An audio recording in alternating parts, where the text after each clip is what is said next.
আসসালামু আলাইকুম। আমি উত্তরবঙ্গের মেয়ে রেশমা বলছি নওগাঁ থেকে। আমার ডেলি ব্লগ চ্যানেল ভিলেজ ফ্লেভারে আপনাদের সবাইকে স্বাগত। কাছে এবং দূরে, দেশ এবং দেশের বাহিরে যে যেখান থেকে আমার আজকের ভিডিওটি দেখছেন সবাইকে অসংখ্য ধন্যবাদ। আশা করি আল্লাহর অশেষ রহমতে আপনারা সবাই ভালো আছেন। আমিও আলহামদুলিল্লাহ বেশ ভালো আছি। তো আজকে খুবই ছোট একটা ভিডিও শেয়ার করেছি, আশা করি স্কিপ না করে দেখবেন, ভালো লাগবে। তো এইটা হচ্ছে গত পরশুদিন বিকালের ছবি। ওয়েদারটা এত সুন্দর ছিল আর আকাশের কালার তো দেখতেই পাচ্ছেন। কি বলবো, একদম খুবই সুন্দর। তো পাশের বাসার ভাবির ছাদে গিয়েছিলাম তার বাসার কাজ দেখতে। তো সেখান থেকে আমি এই ভিডিওটা করেছিলাম। আর এটা গতকাল সকালে ঘুম থেকে উঠেই দেখি এই যে রিমালের প্রভাব শুরু হয়ে গেছে। তো বেশ জোরে বাতাস হচ্ছিল। বৃষ্টির তীব্রতা খুব বেশি না থাকলেও সারাদিনই কিন্তু বৃষ্টি হয়েছে, কিন্তু বাতাস বেশ জোরেই হচ্ছিল। আর কারেন্ট সারাদিন ছিল না, তো নেটওয়ার্কও তো নাই, এমন একটা অবস্থা। সারাদিন কিন্তু শুধু টুকটাক খেয়েছি আর ঘুমিয়েছি, কোনো কাজই করি নাই। কাজ করার মানে কোনো ইচ্ছাও ছিল না, দেখতেই পাচ্ছেন। তো সকালে ঘুম থেকে উঠেই একটু প্রেশার কুকারে খিচুড়ি করে নিয়েছিলাম, ওয়েদার ডিমান্ড আর কি।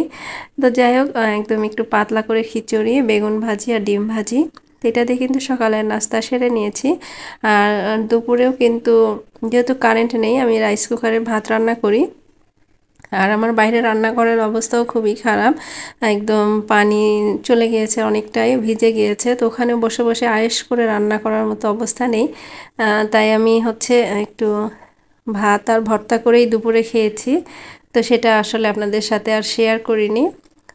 তো সারাদিনে আসলে ওরকম কোনো কাজই করিনি, ভিডিও করিনি। তো একদিন কিন্তু একদম একটু মধ্যযুগীয় মানে কায়দায়, যে আগে আমরা একদম কারেন্ট, টিভি, নেট ছাড়া যেরকম দিন কাটাতাম, ঠিক সেরকমই একটা দিন কাটিয়েছি। একদম খুবই অলস এবং শুয়ে বসে, অন্য কোনো কাজও আসলে করতে ইচ্ছা করছিল না। মনে হচ্ছিল যে একটা দিন রিল্যাক্স করি, ছুটিতে কাটাই। তো ঠিকই সারাটা দিন কিন্তু একদম শুয়ে বসে ঘুমিয়ে কাটিয়েছি। সকালে ওই খিচুড়িটা করেই কিন্তু আর কোনো কাজই করি নাই, শুয়েছিলাম। তারপরে দুপুরে 1টার দিকে উঠে শুধু আলু ভাতে দিয়ে ভর্তা করেছি, ফ্রিজে একটু ডাল ছিল, সেটা গরম করে কিন্তু খেয়ে নিয়েছি। আর সন্ধ্যায় একটু চা বিস্কিট খেয়েছি। তো সন্ধ্যার পরে আপুর বাসায় গিয়ে একটু চাল ভাজা মাখিয়েছিল। তো আপু ফোন দিল যাওয়ার জন্য। তো হালকা বৃষ্টি হচ্ছিল, বৃষ্টির মধ্যেই গেলাম। সারাদিন আসলে শুয়ে বসে থেকে খুবই বোরিং লাগছিল। তো একটু যে আপুর বাসায় আড্ডা দিয়ে আসছি। আর আমার গাছপালার অবস্থা কি বলবো, অনেক গাছ একদম হেলে হেলে গিয়েছে।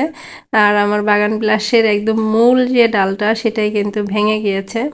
তো আসলে খুবই কষ্ট লাগছে। তারপরেও আলহামদুলিল্লাহ আমাদের জানমালের সেরকম কোনো ক্ষয়ক্ষতি হয়নি। যারা উপকূলীয় এলাকায় বাস করে তারা কি পরিমাণ যে দুর্ভোগে কাটাচ্ছে সেটা তো আসলে বলে বোঝানোর মতো না। অনেক ক্ষয়ক্ষতি হয়েছে তাদের। তো আল্লাহ সবাইকে হেফাজত করুক, সবার জন্য সুস্থতা এবং নিরাপত্তা কামনা করছি।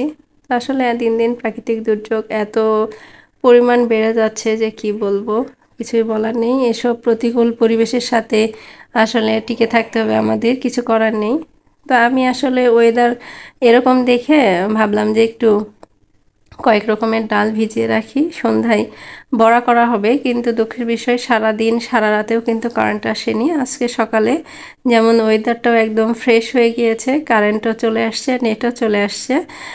তো আমার কিন্তু ডালগুলো ভিজানোই ছিল। পরে কিন্তু আর আমি বড়া ভাজতে পারিনি, মানে ব্লেন্ডার যে চালু করব কারেন্ট ছিল না, আর পাটায় বাটার মতো অবস্থা ছিল না। তো ওইটা তারপরে কিন্তু আর কোনো ভিডিও করিনি। এটা একদম সন্ধ্যার আগ দিয়ে চা বানাতে আসছি। আর দেখুন কি পরিমাণ বাতাস হচ্ছে, আর এই যে আমার রান্নাঘরের করুণ অবস্থা। তো এখানে কোনো রকমে আমি দাঁড়ায়ে দুপুরে ভাতটা রান্না করেছিলাম, আর এখন চাটা করে নিচ্ছি। তো একদম এগুলো শেষ হলে রান্নাঘরটা সুন্দর করে একদম পরিষ্কার করে নিব। তো গতকাল আসলে আর কোনো কাজে হাত দেইনি, আজকে পরিষ্কার করে নিব। এই যে একদম প্রচুর পরিমাণে বৃষ্টি হচ্ছে। ওয়েদারটা কিন্তু খুব ভালোই লাগছিল, ঠান্ডা একদম। কারেন্ট না থাকলেও কোনো কাজের চাপ নেই, বেশ রিল্যাক্সেই ছিলাম। তো এই যে এখন দুইজনের জন্য একটু চা গ্লাসে ঢেলে নিচ্ছি। তো বাইরে ওয়েদারটা যেরকম সেখানে দাঁড়িয়ে দাঁড়িয়ে চাটা খাবো। কারেন্ট নাই, সেই জন্য ভিতরে কিন্তু একদমই অন্ধকার। তো এই যে বাইরে বাতাস হচ্ছে আর এই গেটে দাঁড়িয়ে দাঁড়িয়ে দুইজনে চা খাচ্ছিলাম আর গল্প করছিলাম। থেমে থেমে বৃষ্টি হচ্ছিল, বৃষ্টির পরিমাণ অনেক বেশি ছিল না। তো এই পর্যায়ে কিন্তু আমার ভাই আপুদেরকে পুরনো রিকোয়েস্টটাই করছি, আমার ভিডিও এখন পর্যন্ত যারা দেখছেন একটি লাইক দিতে ভুলে গিয়েছেন, প্লিজ একটি লাইক দিয়ে পুরো ভিডিওটি কন্টিনিউ করবেন। আর যারা অলরেডি আমার চ্যানেলটি সাবস্ক্রাইব করে আমার ভিডিওতে লাইক কমেন্ট করে আমাকে সাপোর্ট করে যাচ্ছেন তাদেরকে অসংখ্য অসংখ্য ধন্যবাদ। আর যারা এখনও করেননি তাদের প্রতি আশা রাখছি আমার ভিডিওর কোথাও কোনো অংশ ভালো লেগে গেলে আমার চ্যানেলটি সাবস্ক্রাইব করে আমার পাশেই থাকবেন। তো এই যে চাল ভাজা খাচ্ছি, এটা গতকাল সন্ধ্যার ভিডিও ছিল। আর আমার গাছপালার যে ভেঙে গিয়েছে হেলে গিয়েছে সেই ফুটেজটা দেখিয়েই আমি বিদায় নিয়ে নিচ্ছি। সবাই ভালো থাকবেন, সুস্থ থাকবেন। আল্লাহ হাফিজ, আসসালামু আলাইকুম।